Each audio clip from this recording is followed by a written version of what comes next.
Hello students. तो बच्चों, स्वागत है आपका आपके अपने चैनल ज्ञान विज्ञान में।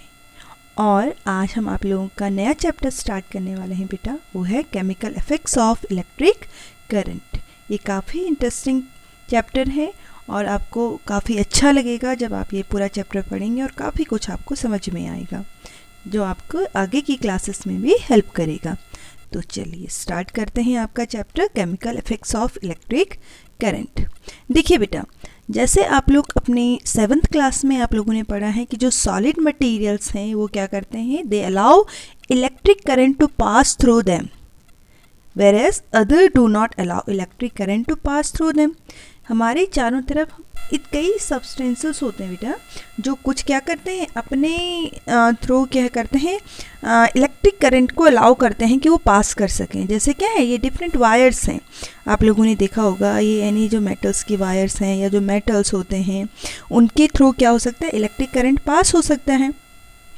ठीक है, घरों में जो हमारी जो वायर यूज़ होती हैं उसमें भी देखा होगा आपने, अंदर से जो है क्या होते हैं, मेटल्स की पतली पतली वायर्स होती हैं, कंडक्टर जिसे हम कहते हैं। तो उनको हम यूज़ करते हैं जिससे इलेक्ट्रिसिटी जो है एक जगह से दूसरी जगह पास हो सकती है। क्लियर। लेकिन कुछ ऐसे सब्सटेंसेस होते हैं बेटा हमारी डेली लाइफ में जो इलेक्ट्रिक करंट को पास नहीं करते हैं। ऐसे जो सब्सटेंसेस हैं उन्हें हम क्या कहते हैं, तो उन्हें क्या कह सकते हैं हम लोग, उनको या तो हम लोग कह लें इंसुलेटर, या हम क्या कहेंगे बेटा, non conductor of electricity. Non conductor यानी कि नहीं ले जाते हैं जो किसको, इलेक्ट्रिसिटी को। जैसे क्या हो गया आपके, कौन सी चीज़ें हो गई जो इलेक्ट्रिसिटी को नहीं कंडक्ट करती हैं आपकी क्या है, जैसे रबर हो गया बेटा, प्लास्टिक हो गया, ठीक है, ग्लास हो गया, आपके क्लोथ हो गए, कपड़े हो गए। ये सारी चीज़ें कभी भी इलेक्ट्रिसिटी को नहीं अलाउ करती हैं, नहीं कंडक्ट करती हैं। और इसके लिए इनको कैसे यूज़ किया जाता है, एज अ इंसुलेटर हम इसको यूज़ करते हैं। ठीक है, कहाँ पे यूज़ करते हैं, जैसे घरों में देखा होगा आप लोगों ने, कभी नोटिस करना, कोई भी अगर आपके पास वायर है, कोई सी भी वायर जहाँ से इलेक्ट्रिसिटी कंडक्ट होती है, ठीक है, या पतली सी तार देखी होगी आपने, लाइट की जो वायर होती हैं उनके बाहर से आपने देखा होगा बेटा इस तरह से प्लास्टिक की कोटिंग होती है और अंदर से ऐसे मेटल की वायर होती है। अब ये प्लास्टिक की कोटिंग क्यों की जाती है, जिससे हमें इलेक्ट्रिक शॉक न लगे। ठीक है, पर भाई इलेक्ट्रिक करंट पास भी होना चाहिए, इसके लिए अंदर से क्या की जाती है, अंदर से ये मेटल की वायर्स होती हैं बेटा। ठीक, तो हमने कहा ऐसे मटेरियल्स जो इलेक्ट्रिसिटी को कंडक्ट करते हैं वो तो हो गए कंडक्टर, और we can say good conductor of electricity. But कुछ मटेरियल्स ऐसे होते हैं जो इलेक्ट्रिसिटी को कंडक्ट नहीं करते हैं, तो उन्हें हम क्या कहते हैं, they are called non conductors. ठीक है, या इनसे हम क्या कह सकते हैं बेटा, नॉन कंडक्टर, या इसको हम क्या कह सकते हैं, इंसुलेटर भी कह सकते हैं। क्लियर। चलिए अब देखें, तो ये तो बेटा हो गया सॉलिड के बारे में, और ये सब आप लोगों ने 7th क्लास में बहुत अच्छे से पढ़ा है।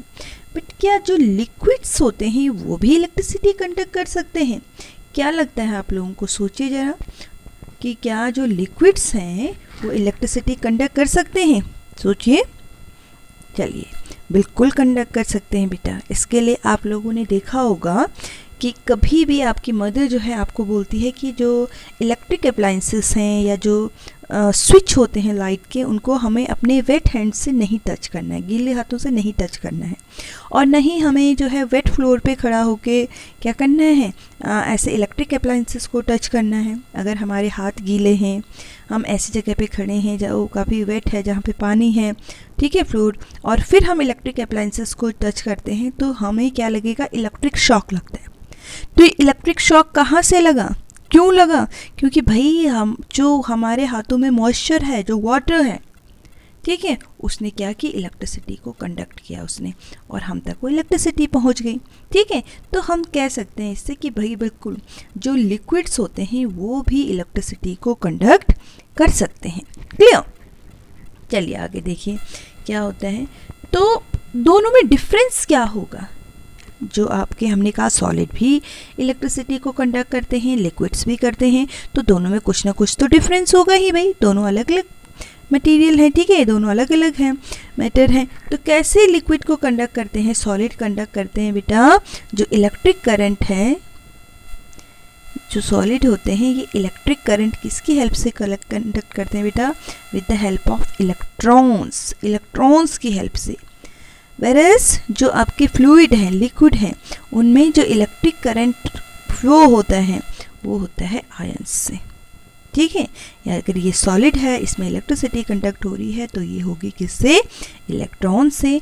बट अगर हम लिक्विड में, किसी लिक्विड में बात करते हैं बेटा, इसमें इलेक्ट्रिसिटी कंडक्ट होती है तो वो होती है आयंस से।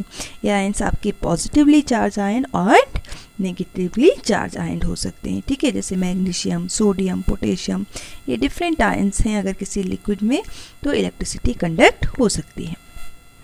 आगे देखिए बेटा, तो जब क्या इलेक्ट्रिसिटी कंडक्ट होगी कोई चेंज भी होगा? बिल्कुल। सॉलिड के केस में ऐसा नहीं हो रहा था। ठीक है, जब हम लोग सॉलिड के केस में पढ़ रहे थे, there is no chemical change take place, but when electricity is pass through a liquid, जब इलेक्ट्रिसिटी किसी लिक्विड से पास होती है तो वहाँ पे हमें केमिकल चेंजमेंट देखने को मिलते हैं बेटा। ठीक है, जैसे यहाँ पे आपको चेंजमेंट देखने को मिल रहे हैं। जो वाटर है इसमें केमिकल चेंजमेंट हो रहा है, हाइड्रोजन अलग आपका कलेक्ट हो जा रहा है कैथोड पे और आपका ऑक्सीजन इधर एनोड पे चले जा रहा है। ठीक है, तो केमिकल चेंजमेंट होते हैं किसमें? इन लिक्विड में। बट सॉलिड में ये केमिकल चेंजमेंट नहीं होते बेटा।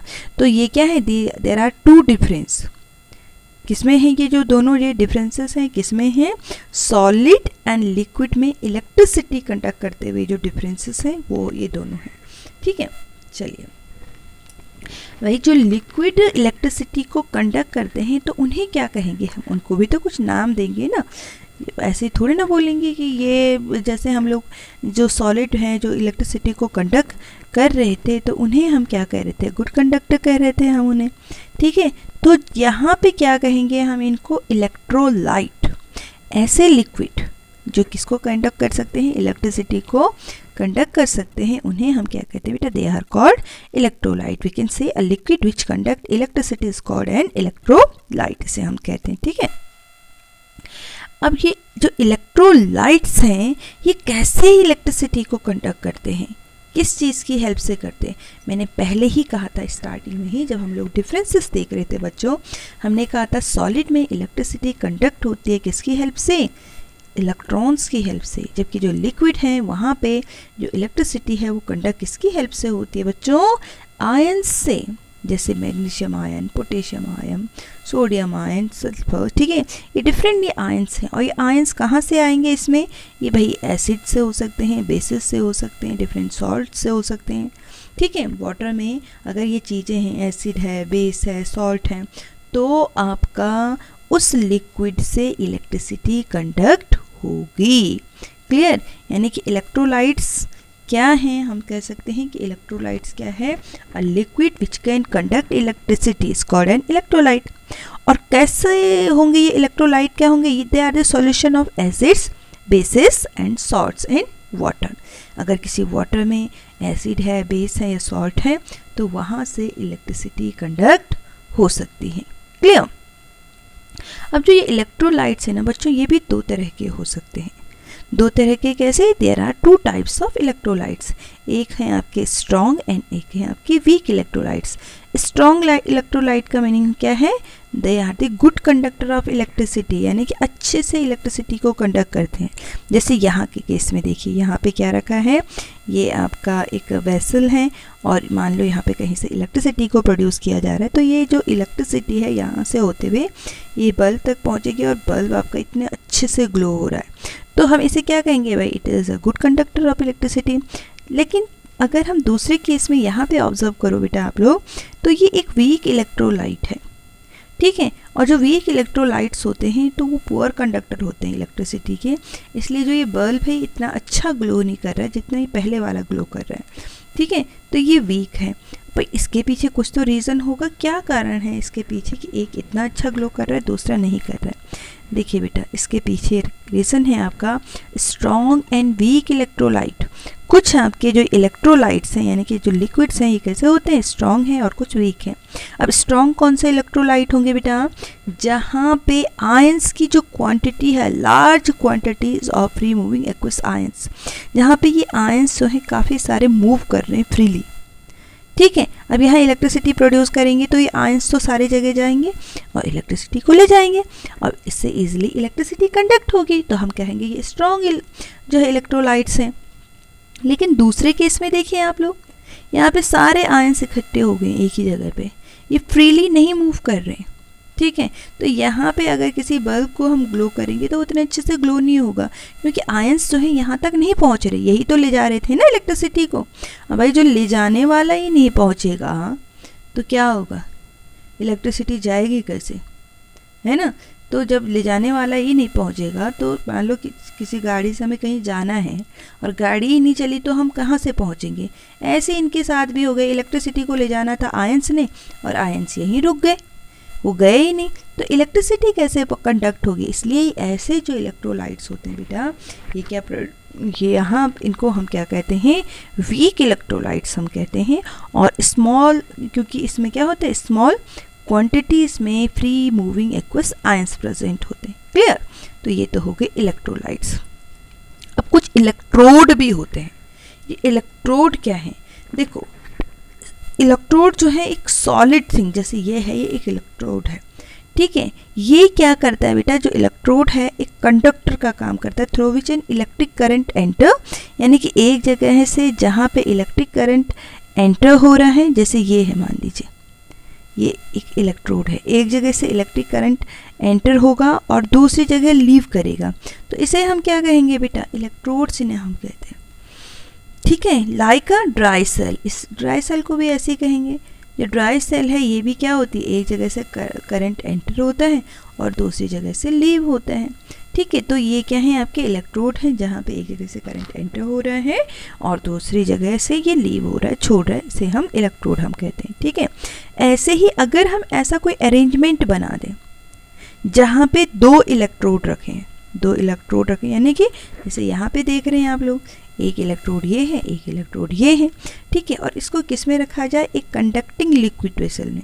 ठीक है, तो इसे हम क्या कहेंगे बेटा, it is called electrolytic cell. This is called electrolytic cell. क्या है electrolytic cell, it is an arrangement having two electrodes. इसमें ये दो इलेक्ट्रोड्स हैं। दो इलेक्ट्रोड्स का मीनिंग क्या है भाई, एक जगह से लाइट जाएगी दूसरी जगह से लीव करेगी। यहाँ भी लाइट मीन्स इलेक्ट्रिसिटी, सॉरी। ठीक है, यहाँ भी एक जगह से इलेक्ट्रिसिटी जाएगी दूसरी जगह से लीव करेगी, तो ये दो इलेक्ट्रोड्स हो गए। ठीक है, और इनको एक कंडक्टिंग लिक्विड में रख लें तो क्या बन जाता है, आपका इलेक्ट्रोलिटिक सेल बन जाता है। अब देखिए, जो ये जब इलेक्ट्रिसिटी फ्लो होती है बेटा, जब इलेक्ट्रिक करंट फ्लो होता है तो इसके कुछ इफ़ेक्ट्स होते हैं, कोई इफ़ेक्ट ये दिखाता है। तो क्या इफ़ेक्ट ये दिखाता है, जो ये इलेक्ट्रिक करंट होते हैं इसके अगर हम देखें हीटिंग इफ़ेक्ट होते हैं। भाई जब कहीं से इलेक्ट्रॉन फ्लो हो रहे हैं, ठीक है, सॉलिड में ही अगर हम बात करें तो चीज़ें आपने देखी होंगी गर्म हो जाती हैं। जैसे क्या है, आपकी ये आयरन है, इस आयरन का जो ये वायर है, इसका जो प्लग है, उसको हम कहाँ पे लगा दें, अपने घर में जो स्विच बोर्ड है उसमें लगा दें, तो क्या होता है, स्विच बोर्ड पे हमारे यहाँ पे घरों में इलेक्ट्रिसिटी आ रही है, तो वहाँ से इलेक्ट्रॉन्स कंडक्ट होते हुए वायर से यहाँ पहुँच जाएंगे इसमें आयरन में, और क्या दिखाएंगे, हीटिंग इफेक्ट। आपकी जो आयरन है ये हीट हो जाएगी, गर्म हो जाएगी, और इससे हम आयरन कर सकते हैं अपने कपड़ों में। ऐसे ही यहाँ पे भी देखेंगे आप, यहाँ पे भी जो रूम हीटर है वहाँ पे भी हीटिंग इफेक्ट हमें देखने को मिलता है और इसको हम यूज़ करते हैं। इसके हीटिंग इफेक्ट से क्या करने लगते हैं हम लोग, अपने घर को गर्म करते हैं। भाई इसमें भी तो यही होता है, इसका एक वायर जो है, एक जो प्लग है वो अटैच हो जाएगा हमारे घर के किसी स्विच से। ठीक है, और जैसे ही हमने स्विच ऑन किया तो यहाँ से इलेक्ट्रिसिटी प्रोड्यूस होने लगी। ठीक है, उसका फ्लो होने लगा क्योंकि अंदर तो मेटल है, और जैसे ही फ्लो हुआ तो यहाँ पे जो रॉड है वो गर्म होने लगती हैं, और जो गर्म रॉड हैं वो क्या प्रोड्यूस करेंगी बेटा, वो हीट होंगी। हीट होने से गर्मी पैदा होगी और हमारा जो रूम है वो भी क्या हो जाएगा, गर्म हो जाएगा। ठीक है, तो यहाँ पे हम इसका फ़ायदा ले सकते हैं। इसके साथ साथ ग्लोइंग इफेक्ट, जब भाई कुछ चीज़ें हीट होके गर्म ग्लो भी करने लगती है, चमकने लगती है। जैसे क्या है, यहाँ पे देखेंगे आप इस बल्ब में, इसमें जो टंगस्टन की जो वायर है, जब हीट क्या हो गई, ग्लो हो गया, जो है इलेक्ट्रॉन्स का फ्लो होने लगा तो ये ग्लो होने लगती है। ठीक है, तो यहाँ पे ग्लोइंग इफेक्ट दिख रहा है। इसके अलावा मैग्नेटिक इफेक्ट भी देखने को मिलता है। मैग्नेटिक इफेक्ट यानी कि वहाँ पे अगर जहाँ पे इलेक्ट्रॉन्स कैरी होते हैं, इलेक्ट्रॉन फ्लो हो रहे हैं, तो क्या होता है बेटा, वहाँ पे जो है हमें जो ये कंपास आप देख रहे हैं, इसमें थोड़ा डिस्प्लेसमेंट देखने को मिलता है। क्यों? क्योंकि जहाँ पे इलेक्ट्रिसिटी फ्लो हो रही है तो वो वहाँ पे अपना इलेक्ट्रिक फील्ड बना लेते। क्या बनाते हैं? इट्स इलेक्ट्रिक फील्ड, और इस वजह से हमें इसमें डिस्प्लेसमेंट देखने को मिलते हैं। और इसकी हेल्प से क्या बनाए जा सकते हैं? जनरेटर वगैरह बनाए जा सकते हैं आपके। ठीक है, और जो ये हमने कहा, जो ये इलेक्ट्रिक करंट है या इलेक्ट्रिसिटी जो फ्लो हो रही है, इलेक्ट्रॉन फ्लो हो रहे हैं, इसको हम अपने घरों में यूज़ करते हैं, हीटर में यूज़ करते हैं, आयरन में यूज़ करते हैं, और कहाँ पे यूज़ करते हैं? इसको यूज़ किया जाता है बेटा आपका जो है, हम अपने फ़ैन में भी यूज़ करते हैं, पंखे में भी यूज़ करते हैं। ठीक है, वहाँ पे जो है हमारी जो मोटर है वो घूमने लगती है और इसको हम यूज़ करते हैं। अब देखिए, हमें टेस्ट करना है कि क्या जो लिक्विड हैं वो इलेक्ट्रिसिटी को कंडक्ट करते हैं या नहीं करते। पहले तो हमने कह दिया करते हैं भाई स्टार्टिंग में ही, लेकिन ये हमें प्रूव भी तो करना पड़ेगा एज अ साइंस स्टूडेंट। नहीं, क्योंकि साइंस तो प्रूफ मांगता है, वो तो बोलता है कि साइंस क्या कहते हैं कि टेस्ट करके बताओ कि लिक्विड इलेक्ट्रिसिटी कंडक्ट कर सकता है या नहीं कर सकता है। तो इसको हम कैसे प्रूव करेंगे? चलिए इसको हम समझते हैं कि इलेक्ट्रिसिटी को हम किस तरह से इसको प्रूव कर सकते हैं। देखिए बेटा, इसके लिए हमें क्या करना पड़ेगा, एक लेमन जूस का हमें एक टेस्टर बनाना पड़ेगा। अब ये टेस्टर क्या होता है? What is a tester? आप लोगों ने अपने घरों में टेस्टर यूज़ किया होगा, है ना? ऐसा आपका एक टेस्टर होता है, मोस्टली जो इलेक्ट्रिशियन होते हैं उनके पास ये रहता है। ढंग से नहीं बन रहा, ऐसे होता है टेस्टर, और इसके अंदर एक टेस्टर में एक बल्ब जैसा लगा होता है। ठीक है, क्या होता है? इसमें एक बल्ब होता है, और जैसे ही इसको किसी प्लग पे रखा जाता है, कोई प्लग जो है, अगर हम इसको क्या कर दें, यहाँ पे मान लो कोई प्लग है आपका, यहाँ पे हमारे घर में ये कोई प्लग है। ठीक है, और प्लग जैसे ही हमने स्विच ऑन किया, इसका स्विच ऑन किया, तो और इसको टेस्ट करना चाहते हैं हम लोग, यहाँ डाला हमने, इस प्लग में डाला इसको, तो यहाँ से इलेक्ट्रिसिटी फ्लो होगी और ये जो बल्ब है ये ग्लो करने लगता है। ठीक है, तो इसे हम क्या कहते हैं? It is called a tester. ये टेस्ट करने वाला है कि इलेक्ट्रिसिटी फ्लो हो रही है इस अप्लायंसेस में या नहीं हो रही है। ठीक है, और इसकी हेल्प से जो है, जो इलेक्ट्रिशियन है वो चेक भी करते हैं कि इलेक्ट्रिसिटी फ्लो हो रही है नहीं हो रही है। ठीक है, जिससे उनको इलेक्ट्रिक शॉक ना लगे। तो इसके लिए हम एक टेस्टर बनाएंगे। टेस्टर यानी कि देखने के लिए कि इलेक्ट्रिसिटी जो है लिक्विड में फ़्लो होती है नहीं होती है, और कौन कौन से लिक्विड में फ़्लो होती है। तो इसके लिए हमें क्या करने पड़ेंगे बेटा? एक तो हमें लेमन जूस का सॉल्यूशन हमने लिया है कि देखेंगे कि लेमन में ये कंडक्ट होती है नहीं होती है। ठीक है, और फिर इसमें क्या डाल देंगे हम? 2 ओपन एंड्स ऑफ वायर। ये वायर है हमारे पास और इसके 2 ओपन एंड्स हैं, इनको हमने यहाँ पे डाल दिया। ठीक है, और इनको कितनी डिस्टेंस पे रखना है? कम से कम एटलीस्ट 1 सेंटीमीटर की डिस्टेंस पे। ठीक है, इधर से बैटरी कनेक्ट कर दी और इधर से हमने बल्ब भी लगा दिया है बेटा। ठीक है, तो अब हम क्या ऑब्जर्व कर रहे हैं, देखेंगे कि अगर ये जो बल्ब है हमारा, ये बड़ा सा जो बल्ब लगाया है, ये ग्लो नहीं कर रहा है, तो ये क्यों नहीं ग्लो कर रहा होगा? इसके पीछे क्या रीज़न हो सकता है? ठीक है, क्या लगता है आपको? हो सकता है कि हमारा जो ये सर्किट जो हमने बना रखा है ये प्रॉपर ना हो। ठीक है, तो अब हमने क्या किया, उस लिक्विड सॉल्यूशन को हटा दिया और इसको ऐसे जॉइन किया, हम लोगों ने कनेक्ट करने की कोशिश की दोनों वायर्स को। ठीक है, तो हम देखते हैं कि जो करंट है ये क्या कर रहा है, ये हीट अप कर दे रहा है फिलामेंट को, और जो बल्ब है थोड़ी देर बाद क्या होने लगा बेटा? ग्लो होने लगा ये इस तरह से। तो इससे क्या पता चलता है भाई, नहीं क्या है, ये सर्किट तो ठीक है, कोई प्रॉब्लम नहीं। हो सकता है कि जो हमारा जो लिक्विड है उसी में प्रॉब्लम हो, ठीक है। तो दूसरा क्या रीज़न हो सकता है बेटा कि जो लिक्विड है ये वीक है, ठीक है, क्या है, वीक कंडक्टर है इलेक्ट्रिसिटी का, इस वजह से इलेक्ट्रिसिटी प्रोड्यूस नहीं हो रही है। तो हम क्या कर सकते हैं, so we should remove this problem first, ठीक है। तो हमें ये प्रॉब्लम क्या करनी पड़ेगी, पहले रिमूव करनी पड़ेगी, खत्म करनी पड़ेगी, कि ये सोचने के लिए कि deciding if the lemon juice conduct electricity और नॉट, ठीक है। तो क्या कर सकते हैं इसके लिए हम लोग कि या भाई ये जलता है कि नहीं जलता है, इसके लिए हमने बल्ब ही हटा दिया। हो सकता है कि जो आपके बल्ब हैं वहाँ पे क्या ना हो रहा हो, वो इसलिए ना ग्लो कर रहा हो क्योंकि इलेक्ट्रॉन्स कम हो, वो वीक कंडक्टर हो, ठीक है, बट चल रही हो। तो इसके लिए हम लोगों ने क्या कर दिया, बल्ब की जगह पे क्या ले ली, ये एलईडी यूज़ कर ली, ठीक है। जैसे ही बल्ब की जगह पे एलईडी को यूज़ किया तो एलईडी ग्लो होने लगी, जैसे इस तरह से देख रहे हैं। तो इससे क्या पता चलता है बेटा कि ये भले ही वो वीक करंट पास करता है लेकिन ये एलईडी तो ग्लो हो रही है, यानी कि वो क्या है, कंडक्टर है, इलेक्ट्रोलाइट है। जो आपका लेमन सॉल्यूशन है, लेमन वाटर जो है वहाँ पे, उससे इलेक्ट्रिसिटी कंडक्ट हो सकती है, ठीक है। चलिए, और जो ये बल्ब हम लगाएंगे बेटा, इसमें किस चीज़ का ध्यान रखना है, इसमें 2 वायर्स हैं, एक लंबी होती है और एक छोटी होती है, ठीक है। तो जो लॉन्गर जो वायर है, जो लॉन्गर लेड जो है इसमें, ये ऑलवेज कहाँ कनेक्ट किया जाता है, connected to the positive terminal of the battery, battery के पॉजिटिव टर्मिनल से कनेक्ट करते हैं। और जो शॉर्टर लेड है इसमें, इसको कहाँ से कनेक्ट करते हैं बच्चों, नेगेटिव टर्मिनल के, किसके, बैटरी के नेगेटिव टर्मिनल से कनेक्ट करते हैं, ठीक है। तो हम लोगों ने इसमें क्या ऑब्जर्व किया था कि एलईडी ग्लो हो रहा है, इसका मीनिंग क्या है, lemon juice conduct electricity, lemon juice electricity को कंडक्ट कर सकता है।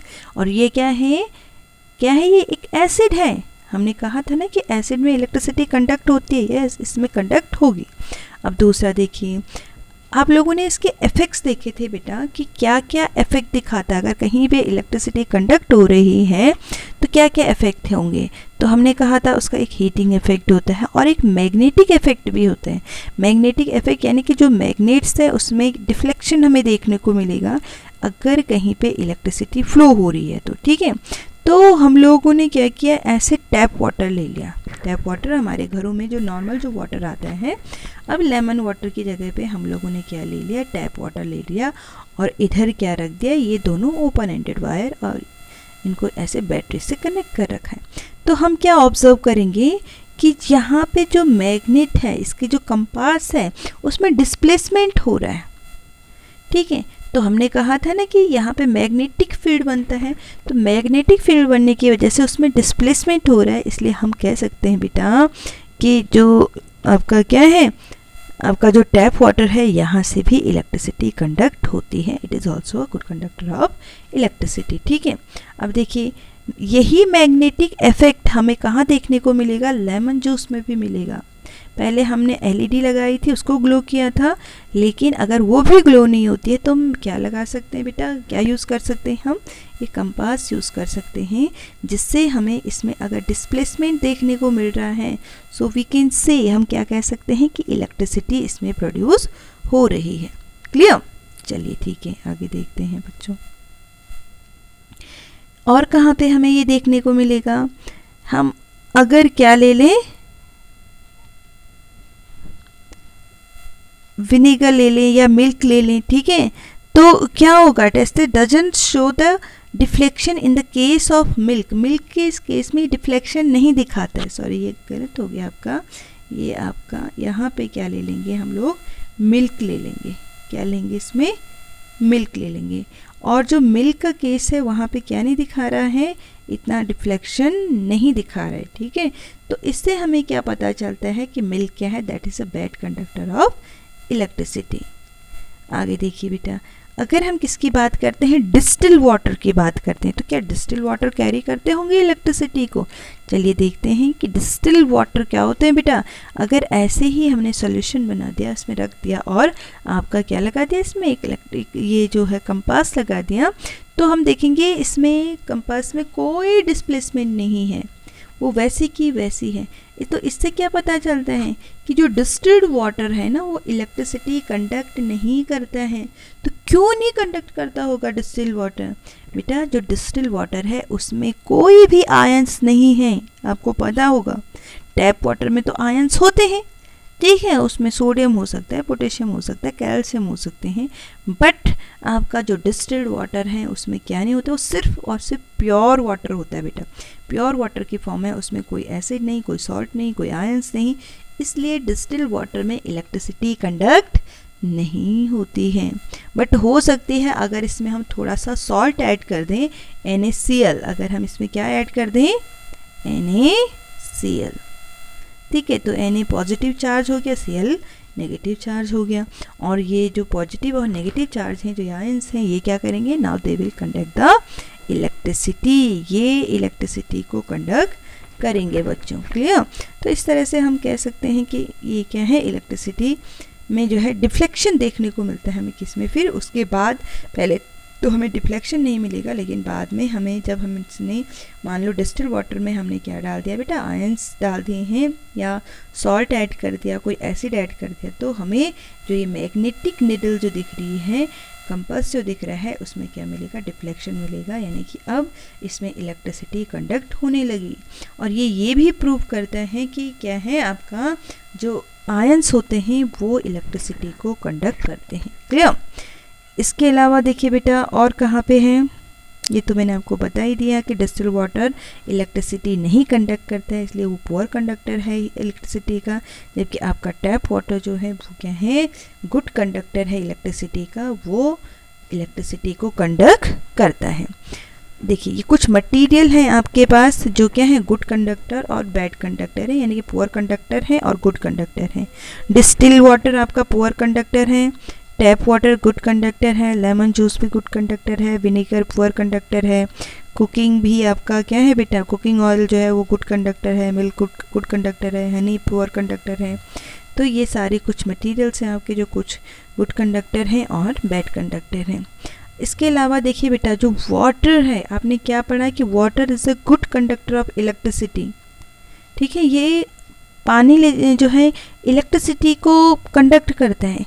इसीलिए क्या होता है, जो फायरमैन होते हैं ना, वो अगर कहीं आग लग जाती है किसी बिल्डिंग में, किसी एरिया में, तो वो क्या करते हैं, they shut off the main electric supply for the area. उस एरिया की जो लाइट है या जो इलेक्ट्रिक सप्लाई है उसको शट ऑफ कर देते हैं। क्यों कर देते हैं भाई, उन्हें वहाँ पे वाटर पाइप्स यूज़ करने होते हैं, ठीक है, पानी से ही तो बुझाएंगे आग को, ठीक है, और अगर वाटर ऐसे डाल दिया, इलेक्ट्रिसिटी है वहाँ पे, तो वो कैरी करेगा और सबको करंट लगेगा, इलेक्ट्रिक शॉक लगेगा। इसलिए उस एरिया का जो है क्या करना पड़ता है बेटा, पहले इलेक्ट्रिक सप्लाई को शट ऑफ करना पड़ता है। तो आई थिंक आप लोगों को समझ में आया होगा, वीडियो अच्छी लगी होगी, और अगर वीडियो अच्छी लगी तो इसको लाइक ज़रूर करिए, चैनल को सब्सक्राइब करिए। Thank you.